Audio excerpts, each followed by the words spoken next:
we live? Says we're live.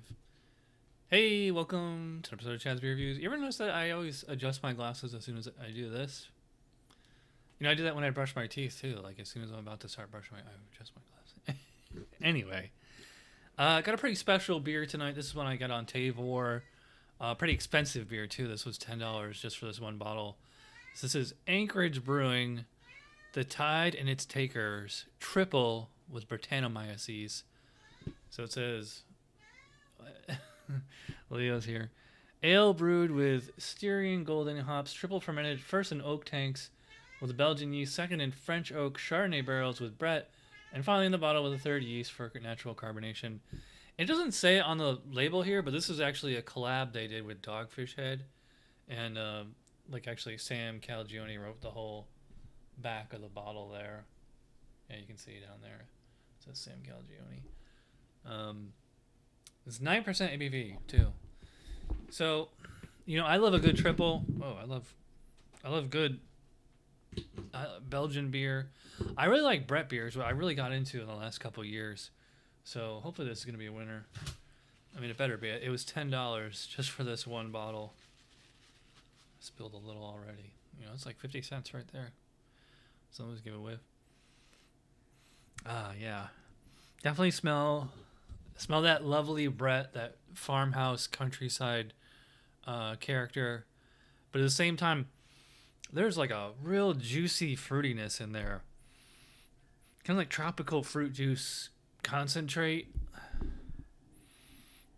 Which is weird because like usually the Belgian yeast strains is more like banana and banana and clove, but there's definitely some banana in there. But to me, it smells a little bit more like peach, guava, passion fruit. I think I'd call it citrusy. Maybe just kind of like a general orange peel to it. But yeah, and then plus, you know, lovely. I can just tell from smelling it that it's a very dry Brett character. Hard to pick out any distinct malts or hops. It's just all Brett and all fruitiness. As you can see, it's kind of like a peach color, probably about 7 or 9 SRM. A little hazy. I'm really disappointed though that there was like next to no foam. I mean, there was like when I popped the cork, you know, it did pop a little, but when I was pouring it, usually Brett beers they tend to foam up, so you have to pour them really carefully. But this one, you know, it's kind of disappointing because it looks like it doesn't look flat, but you can see there's like a tiny little bit of foam there, but it's just, I didn't think it was going to be like, it should be way more foamy. And I mean, I'm not going to fault it for the haze. I think a lot of that just condensation, like that one is definitely haze in the bottle, or haze in the beer. And I mean, it is bottle conditioned, so yeah, I guess I could have poured half and it'd probably be crystal clear. But anyways, been rambling for 3.5 minutes. Let's dive in here. Cheers.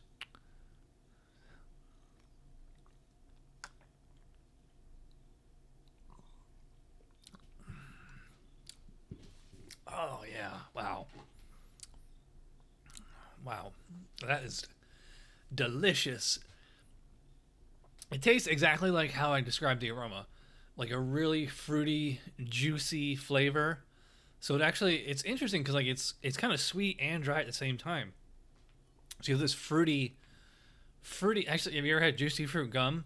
Kind of tastes like that. So, you know, like I said, peach, nectarine, guava, passion fruit. I would not say pineapple. I would not say any real citrus.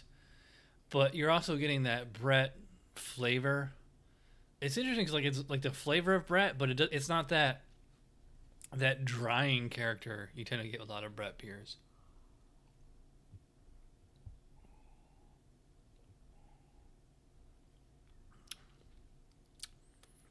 Yeah, I mean, like there's like a little bit of tartness on the finish, and kind of lingers. Just that, and like a woody kind of quality. I mean, this was double wood aged. You know, like the big, you know, they ferment it in the fooders, and then they barrel aged it with Brett. So it's definitely going to pick up a woody character between the two of them.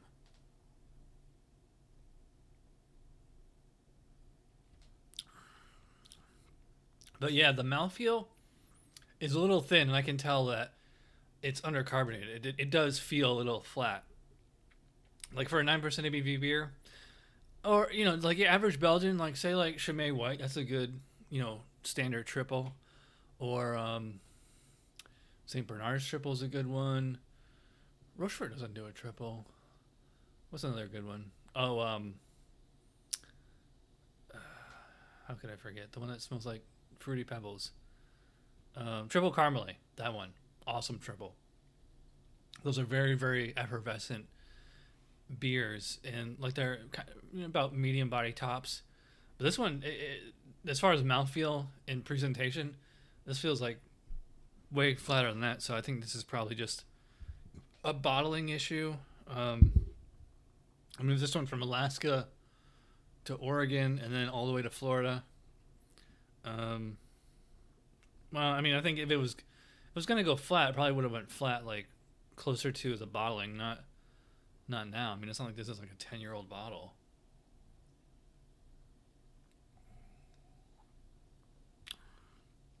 But yeah, this tastes really, really good. Like next to no alcohol, considering that it's 9% ABV. Very, very smooth, not warming at all. I don't know if I should pour the yeast in here or not. I'm gonna leave it because I think it's just gonna bitter it up. It's really not all that bitter of a beer. But yeah, it's a really delicious. I love the flavor, and so this would be like a 5.0 beer if it was properly carbonated. Although if I was really judging the spec, I mean they're calling this a triple. Um, as a Brett beer, it's really good. Just because like I love that Brett character that meshes with the natural, um, the malt and yeast esters of the base brew, plus the wood character too. So I mean this would be if you're going by VJCP specs. I mean, I guess it would have to be specialty wild beer because that can be a wild beer that's aged in wood. I wouldn't just do it as a Brett beer alone. And as a triple, I mean it's definitely it has a lot of different flavor characteristics than your average triple. Like this really tastes quite different than like Chimay White or something. I don't know where all that fruity flavor is coming from. Like triples tend to be like just banana, clove, like an orange peel, and this is more tropical. So I don't know if that's from the yeast or the malt that they used. Pretty cool bottle. It's weird seeing Cajun cork in such a small bottle though. This is a 350 mil, I think. Like a 750 mil is great for Cajun cork. As far as rating, yeah, I really like this one. It's one of the better beers I've had this year.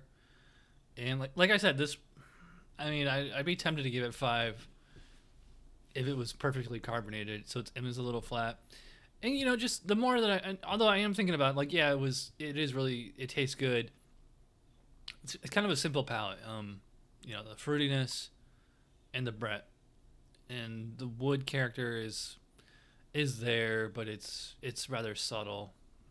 Like if I was drinking this blind, I don't know if I would peg it as being a wood aged beer. I don't think you would do this like as especially like you couldn't like the bourbon barrel aged imperial stout something like that. Like those, you can tell they're barrel aged. This one, it's more on the subtle side. I think I'll go 4.25 for this one. The Tide and its Takers. I don't know why they spell it triple the like English way instead of the European way, which is usually EL. It's not LE. I mean, I guess because they're calling it triple fermented, like in the fooders, then in Chardonnay barrels, and then in the bottle, re-fermented in the bottle. Yeah, I think this beer would have been damn near perfect. It was just properly carbonated, but otherwise, I mean, it's still good.